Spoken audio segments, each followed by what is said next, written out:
وما لي لا أعبد الذي فطرني وإليه ترجعون أأتخذ من دونه آلهة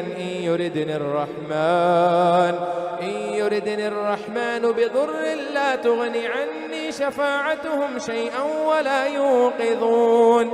إني إذا لفي ضلال مبين إني آمنت بربكم فاسمعون قيل ادخل الجنة قال يا ليت قومي يعلمون بما غفر لي ربي وجعلني من المكرمين وما أنزلنا على قومه من بعده من جود من السماء وما كنا منزلين إن كانت إلا صيحة واحدة فإذا هم خامدون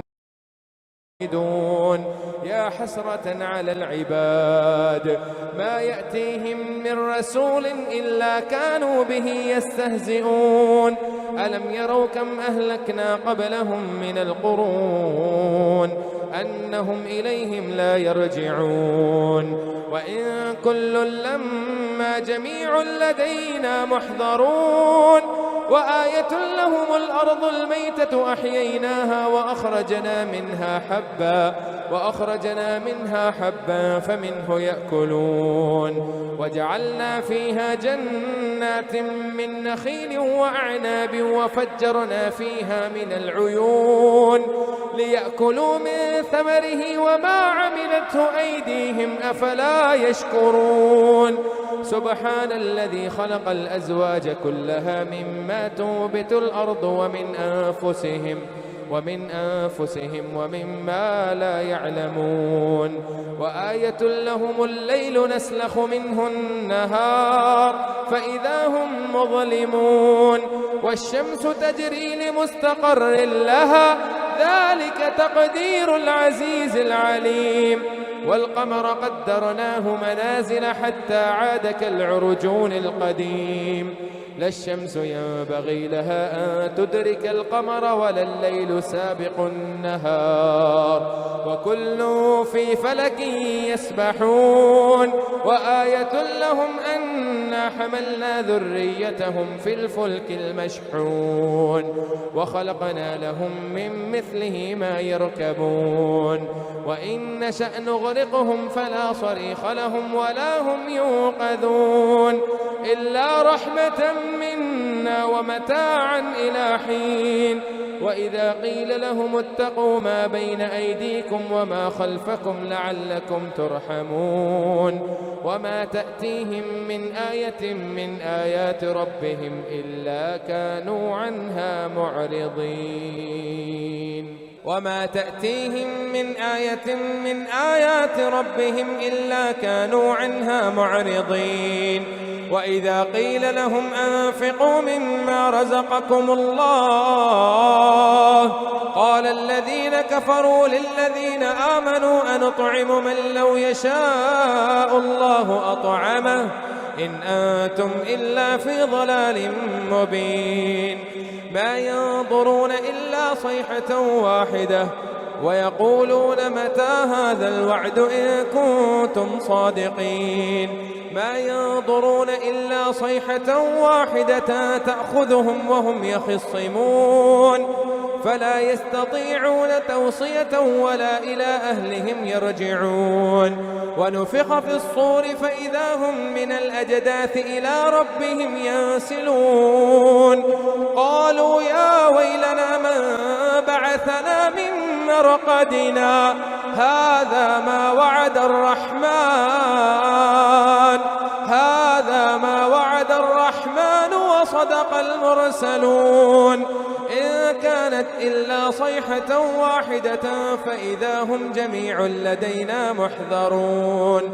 فاليوم لا تظلم نفس شيئا ولا تجزون إلا ما كنتم تعملون إن أصحاب الجنة اليوم في شغل فاكهون هم وأزواجهم في ظلال على الأرائك متكئون لهم فيها فاكهة ولهم ما يدعون سلام قولا من رب رحيم وامتازوا اليوم أيها المجرمون ألم أعهد إليكم يا بني آدم ألا تعبدوا الشيطان إنه لكم عدو مبين وأن اعبدوني هذا صراط مستقيم ولقد أضل منكم جبلا كثيرا أفلم تكونوا تعقلون هذه جهنم التي يكذب بها المجرمون هذه جهنم التي كنتم به تكذبون هذه جهنم التي يكذب بها المجرمون جهنم التي كنتم توعدون اصلوها اليوم بما كنتم تكفرون اليوم نختم على أفواههم وتكلمنا أيديهم وتشهد أرجلهم بما كانوا يكسبون ولو نشاء لطمسنا على أعينهم فاستبقوا الصراط فأنى يبصرون ولو نشاء لمسخناهم على مكانتهم فما استطاعوا مضيا ولا يرجعون ومن نعمره ننكسه في الخلق أفلا يعقلون وما علمناه الشعر وما ينبغي له إن هو إلا ذكر وقرآن مبين لينذر من كان حيا ويحق القول على الكافرين أولم يروا أنا خلقنا لهم مما عملت أيدينا أنعاما فهم لها مالكون وذللناها لهم فمنها ركوبهم ومنها يأكلون ولهم فيها منافع ومشارب أفلا يشكرون واتخذوا من دون الله آلهة لعلهم ينصرون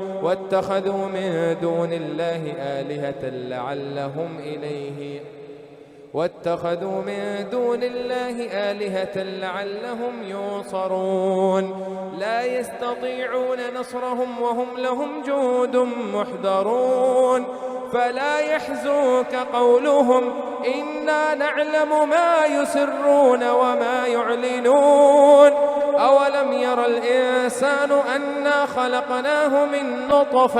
من نطفة فإذا هو خصيم مبين وضرب لنا مثلا ونسي خلقه قال من يحيي العظام وهي رميم قل يحييها الذي أنشأها أول مرة وهو بكل خلق عليم الذي جعل لكم من الشجر الأخضر نارا فإذا أنتم منه توقدون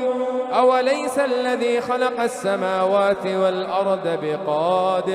بقادر على أن يخلق مثلهم بلى وهو الخلاق العليم إنما أمره إذا أراد شيئا أن يقول له كن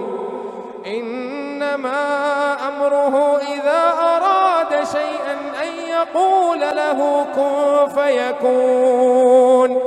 فسبحان الذي بيده ملكوت كل شيء وإليه ترجعون والصافات صفا فالزاجرات زجرا فالتاليات ذكرا إن إلهكم لواحد رب السماوات والأرض وما بينهما ورب المشارق إنا زينا السماء الدنيا بزينة الكواكب وحفظا من كل شيطان مارد لا يسمعون إلى الملأ الأعلى ويقذفون من كل جانب دحورا ولهم عذاب واصب إلا من خطف الخطفة فأتبعه شهاب ثاقب فاستفتهم أهم أشد خلقا أم من خلقنا إنا خلقناهم من طين لازب بل عجبت ويسخرون وإذا ذكروا لا يذكرون وإذا رأوا آية يستسخرون وقالوا إن هذا إلا سحر مبين أإذا متنا وكنا ترابا وعظاما أإنا لمبعوثون أو آباؤنا الأولون قل نعم وأنتم داخرون فإنما هي زجرة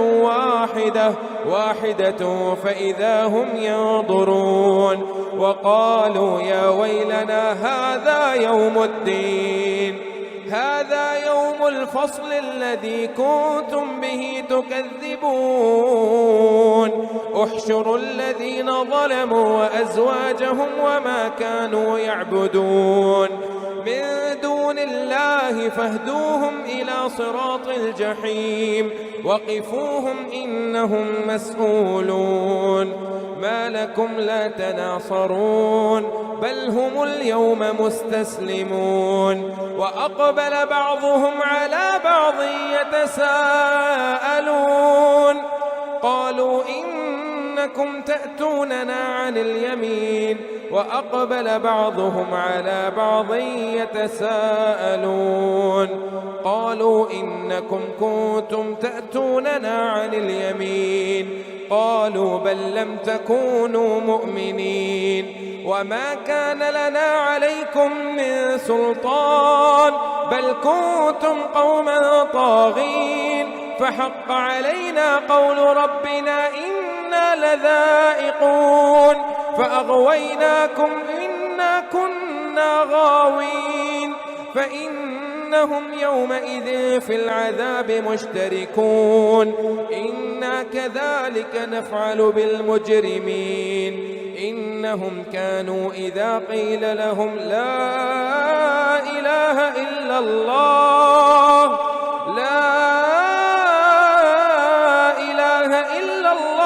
يستكبرون ويقولون أئنا لتاركوا آلهتنا لشاعر مجنون بل جاء بالحق وصدق المرسلين إنكم لذائق العذاب الأليم وما تجزون إلا ما كنتم تعملون إلا عباد الله المخلصين أولئك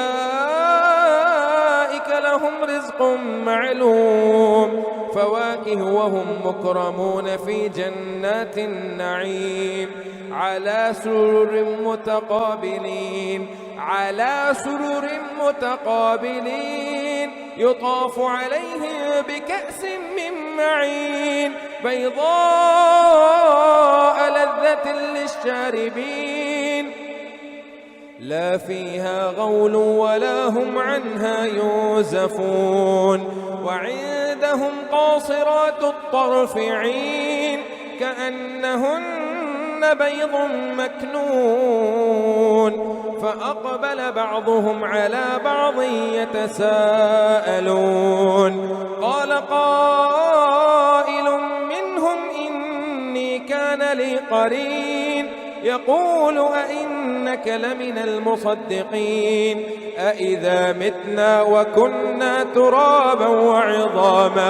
وعظاما أئنا لمدينون قال هل أنتم مطلعون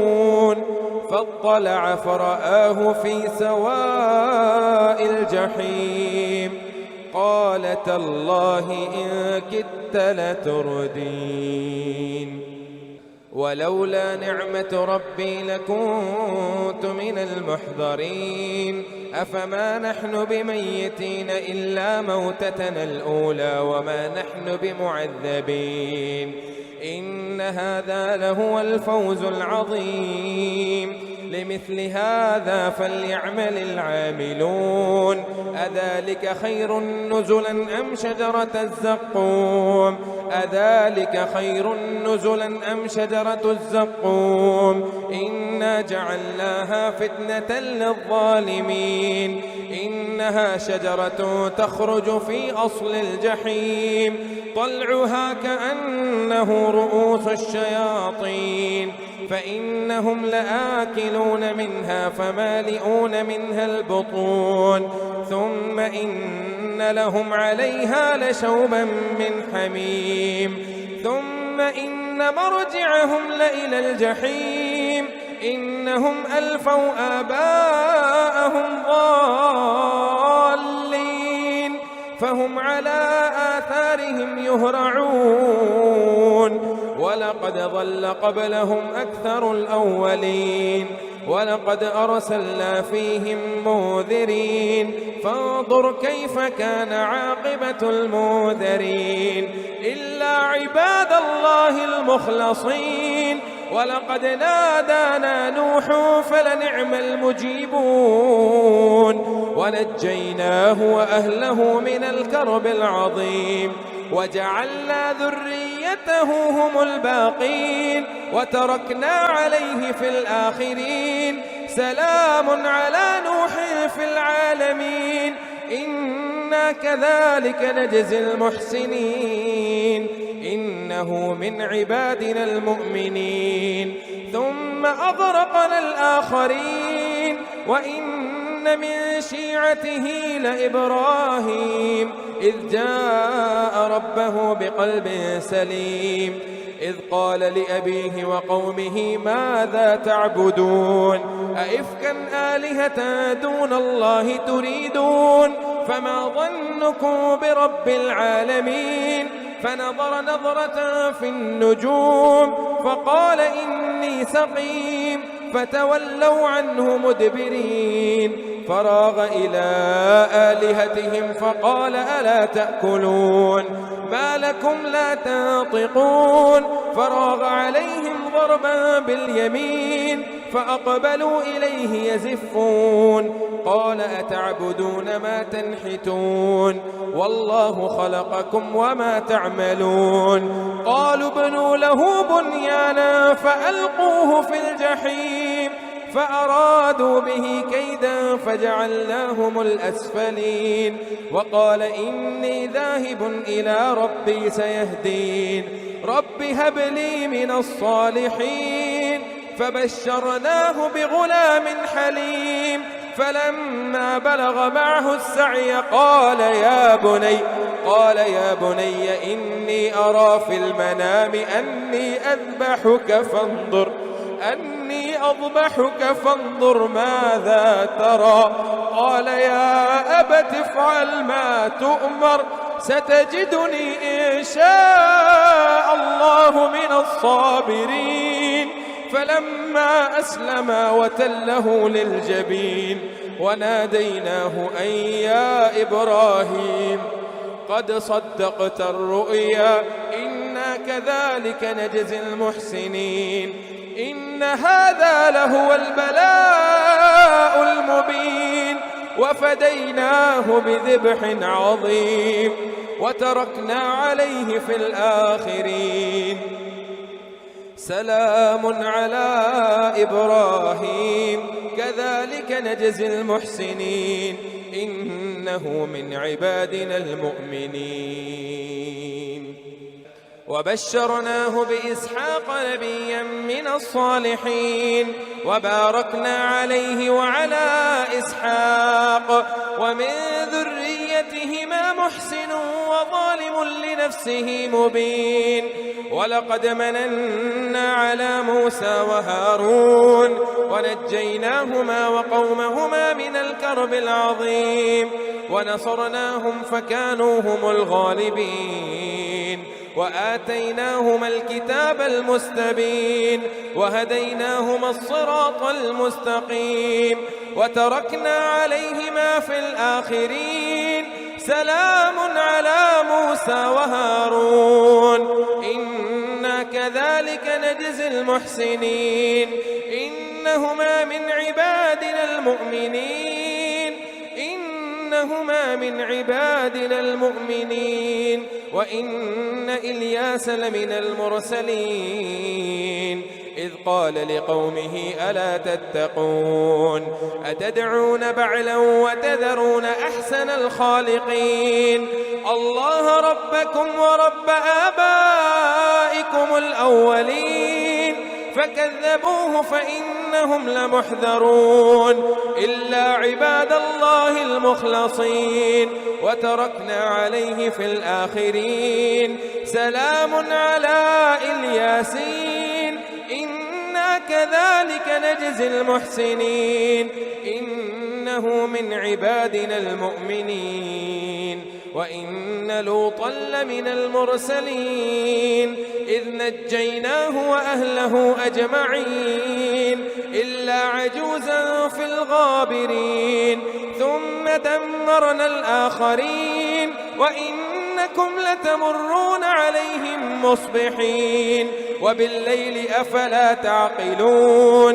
وإن يونس لمن المرسلين إذ أبق إلى الفلك المشحون فساهم فكان من المدحضين فالتقمه الحوت وهو مليم فلولا أنه كان من المسبحين للبث في بطنه إلى يوم يبعثون فنبذناه بالعراء وهو سقيم وأنبتنا عليه شجرة من يقطين وأرسلناه إلى 100,000 أو يزيدون فآمنوا فمتعناهم إلى حين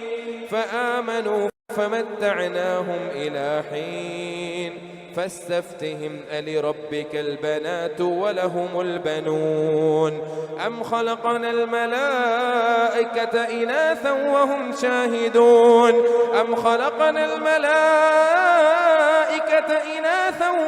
شاهدون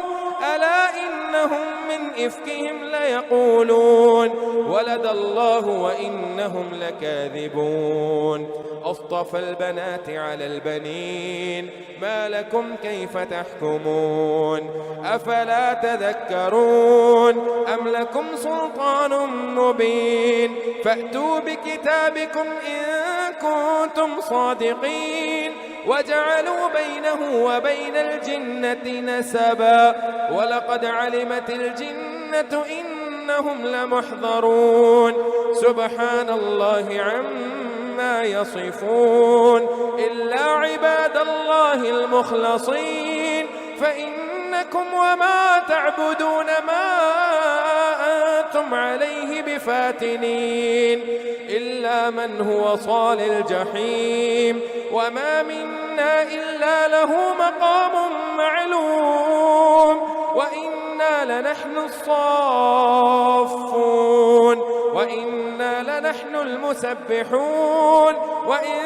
كانوا ليقولون لو أن عندنا ذكرا من الأولين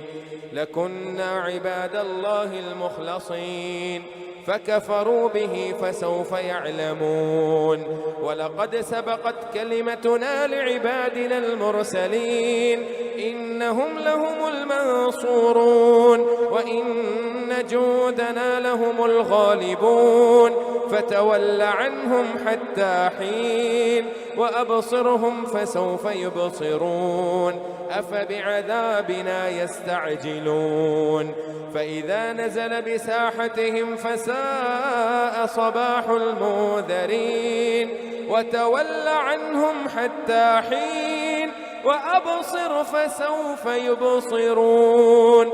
سبحان ربك رب العزة عما يصفون وسلام على المرسلين والحمد لله رب العالمين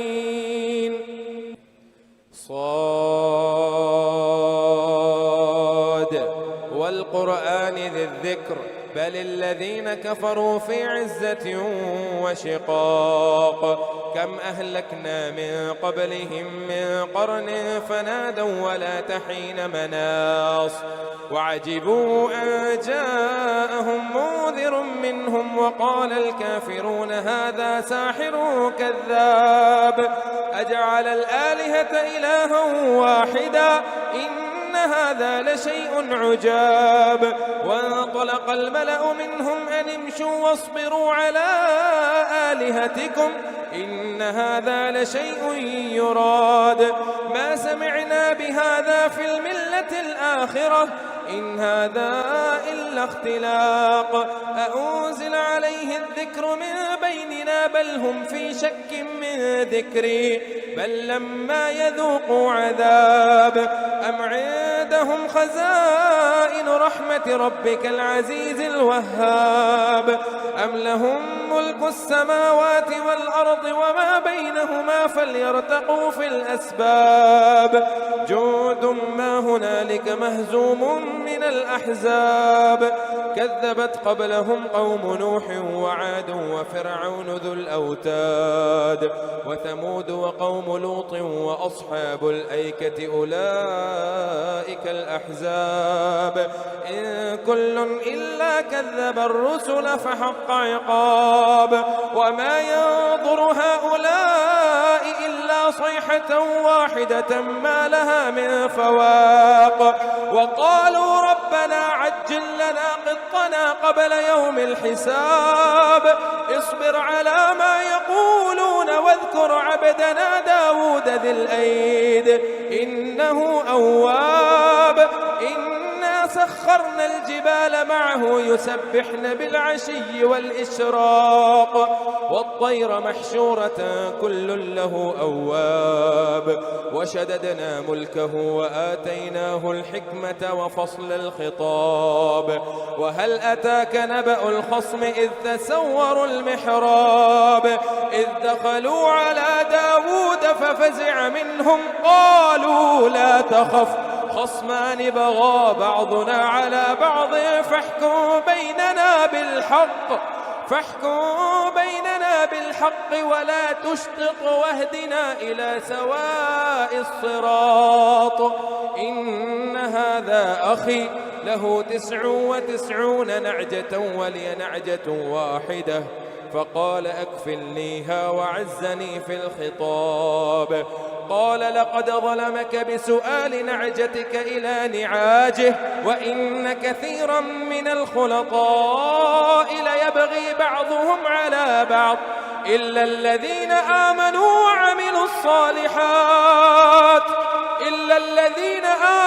وعملوا الصالحات وقليل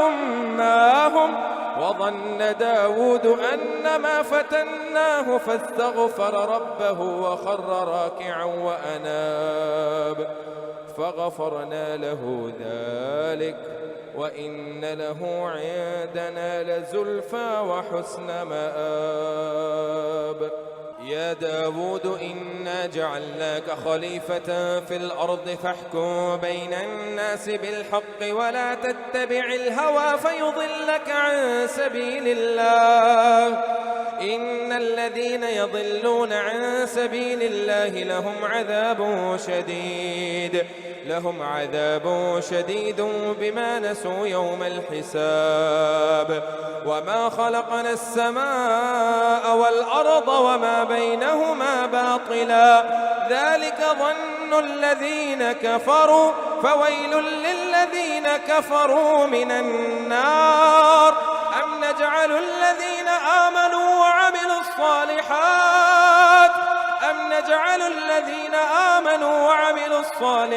كالمفسدين في الأرض أم نجعل المتقين كالفجار كتاب أنزلناه إليك مبارك ليدبروا آياته وليتذكر أولو الألباب ووهبنا لداود سليمان نعم العبد إنه أواب إذ عرض عليه بالعشي الصافنات الجياد فقال إني أحببت حب الخير عن ذكر ربي حتى توارت بالحجاب ردوها علي فطفق مسحا بالسوق والأعناق ولقد فتنا سليمان وألقينا على كرسيه جسدا ثم أناب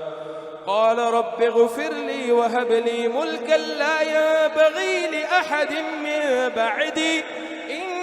إنك أنت الوهاب. فسخرنا له الريح تجري بأمره رخاء حيث أصاب والشياطين كل بناء وغواص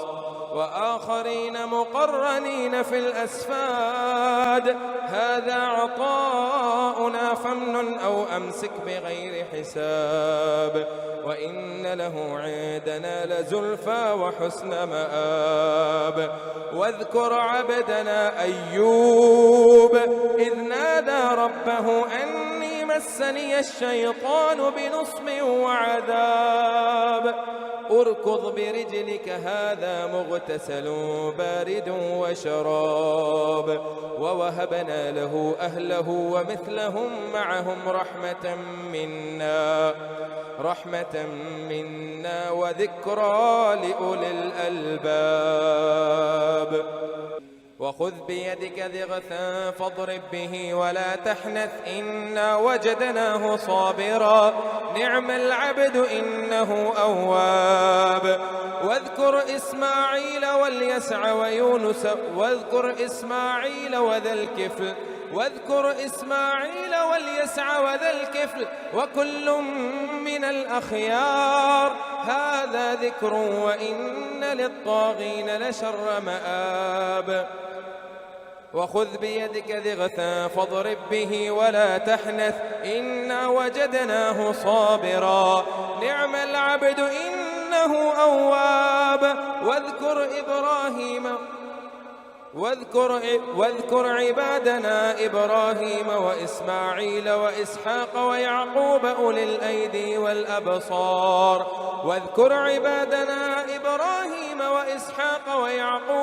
الأيدي والأبصار إنا أخلصناه بخالصة ذكر الدار وإنهم عندنا لمن المصطفين الأخيار هذا ذكر. واذكر إسماعيل واليسع وذا الكفل وكل من الأخيار هذا ذكر وإن للمتقين لحسن مآب. جنات عدن مفتحة لهم الأبواب متكئين فيها يدعون فيها بفاكهة كثيرة وشراب. وعندهم قاصرات الطرف أتراب هذا ما توعدون ليوم الحساب إن هذا لرزقنا ما له من نفاد هذا وإن للطاغين لشر مآب. جهنم يصلونها فبئس المهاد هذا فليذوقوه حميم وغساق وآخر من شكله أزواج هذا فوج مقتحم معكم لا مرحبا بهم إنهم صالوا النار. قالوا بل أنتم لا مرحبا بكم أنتم قدمتموه لنا فبئس القرار. قالوا ربنا من قدم لنا هذا فزده عذابا ضعفا في النار. وقالوا ما لنا لا نرى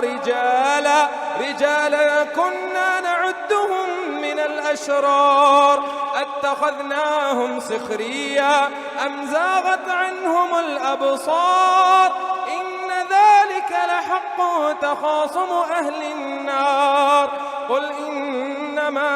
أنا منذر وما من إله إلا الله الواحد القهار رب السماوات والأرض وما بينهما العزيز الغفار. قل هو نبأ عظيم أنتم عنه معرضون ما كان لي من علم بالملأ الأعلى إذ يختصمون إن يوحى إلي إلا أنما أنا نذير مبين. إذ قال ربك للملائكة إني خالق بشرا من طين فإذا سويته ونفخت فيه من روحي فقعوا له ساجدين فسجد الملائكة كلهم أجمعون إلا إبليس استكبر وكان من الكافرين. قال يا إبليس ما منعك أن تسجد لما خلقت بيدي أستكبرت أم كنت من العالين؟ قال أنا خير منه خلقتني من نار وخلقته من طين. قال فاخرج منها فإنك رجيم. قال فاخرج منها فإنك رجيم وإن عليك اللعنة إلى يوم الدين وإن عليك لعنتي إلى يوم الدين. قال فاخرج منها فإنك رجيم وإن عليك لعنتي إلى يوم الدين. قال رب فأنظرني إلى يوم يبعثون. قال فإنك من المنظرين. قال إلى يوم الوقت المعلوم. قال فبعزتك لأغوينهم أجمعين إلا عبادك منهم المخلصين. قال فالحق والحق أقول لأملأن جهنم منك وممن تبعك منهم أجمعين. قل ما أسألكم عليه من أجر وما أنا من المتكلفين إن هو إلا ذكر للعالمين ولتعلمن نبأه بعد حين. تنزيل الكتاب من الله العزيز الحكيم. إنا أنزلنا إليك الكتاب بالحق فاعبد الله مخلصا له الدين. ألا لله الدين الخالص والذين اتخذوا من دونه أولياء ما نعبدهم إلا ليقربونا إلى الله زلفى إن الله يحكم بينهم فيما هم فيه يختلفون. إن الله لا يهدي من هو كاذب كفار. لو أراد الله أن يتخذ ولدا لاصطفى مما يخلق ما يشاء سبحانه هو الله الواحد القهار. خلق السماوات والأرض بالحق يكور الليل على النهار ويكور النهار على الليل وسخر الشمس والقمر كل يجري لأجل مسمى ألا هو العزيز الغفار. خلقكم من نفس واحدة ثم جعل منها زوجها وأنزل لكم من الأنعام 8 أزواج يخلقكم في بطون أمهاتكم خلقا من بعد خلق في ظلمات 3 ذلكم الله ربكم له الملك لا إله إلا هو فأنى تصرفون. إن تكفروا فإن الله غني عنكم ولا يرضى لعباده الكفر وإن تشكروا يرضه لكم ولا تزر وازرة وزر أخرى ثم إلى ربكم مرجعكم فينبئكم بما كنتم تعملون إنه عليم بذات الصدور. وإذا مس الإنسان ضر دعانا ثم إذا خوله نعمة منه نسي ما كان يدعو إليه من قبل وإذا مس الإنسان ضر دعا ربه منيبا إليه ثم إذا خوله نعمة منه نسي ما كان يدعو إليه من قبل وجعل لله أندادا ليضل عن سبيله. قل تمتع بكفرك قليلا إنك من أصحاب النار. أمن هو قانت آناء الليل ساجدا وقائما يحذر الآخرة ويرجو رحمة ربه. قل هل يستوي الذين يعلمون والذين لا يعلمون إنما يتذكر أولو الألباب. قل يا عبادي الذين آمنوا اتقوا ربكم للذين أحسنوا في هذه الدنيا حسنة وأرض الله واسعة إنما يوفى الصابرون أجره بغير حساب. قل إني أمرت أن أعبد الله مخلصا له الدين وأمرت لأن أكون أول المسلمين. قل إني أخاف إن عصيت ربي عذاب يوم عظيم. قل الله أعبد مخلصا له ديني فاعبدوا ما شئتم من دونه. قل إن الخاسرين الذين خسروا أنفسهم وأهليهم يوم القيامة ألا إن الظالمين في عذاب مقيم. قل إن الخاسرين الذين خسروا أنفسهم وأهليهم يوم القيامة ألا ذلك هو الخسران المبين. لهم من فوقهم ظلل من النار ومن تحتهم ظلل ذلك يخوف الله به عباده يا عباد فاتقون. والذين اجتنبوا الطاغوت أن يعبدوها وأنابوا إلى الله لهم البشرى. فبشر عباد الذين يستمعون القول فيتبعون أحسنه أولئك الذين هداهم الله وأولئك هم أولو الألباب. أفمن حق عليه كلمة العذاب أفأنت تنقذ من في النار. لكن الذين اتقوا ربهم لهم غرف من فوقها غرف مبنية تجري من تحتها الأنهار وعد الله لا يخلف الله الميعاد. ألم تر أن الله أنزل من السماء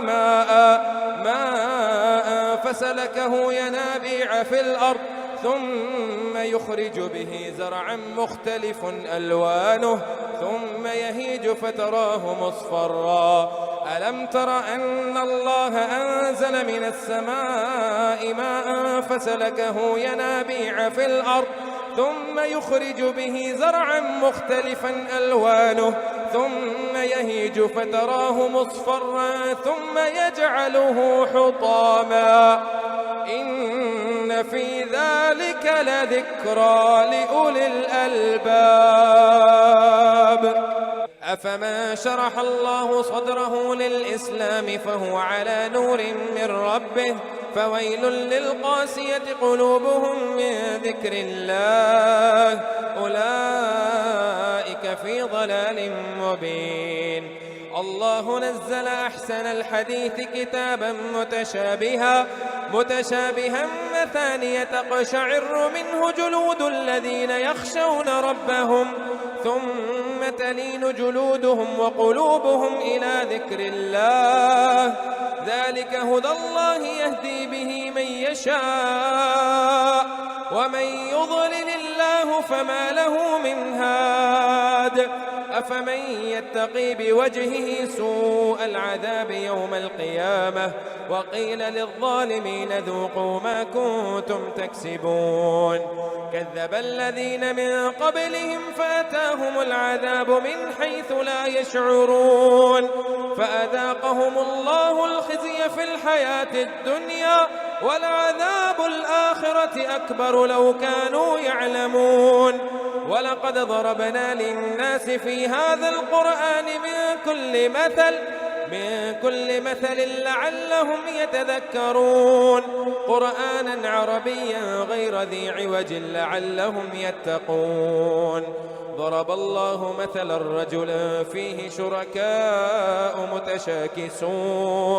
متشاكسون ورجلا سلما لرجل هل يستويان مثلا الحمد لله بل أكثرهم لا يعلمون. إنك ميت وإنهم ميتون ثم إنكم يوم القيامة عند ربكم تختصمون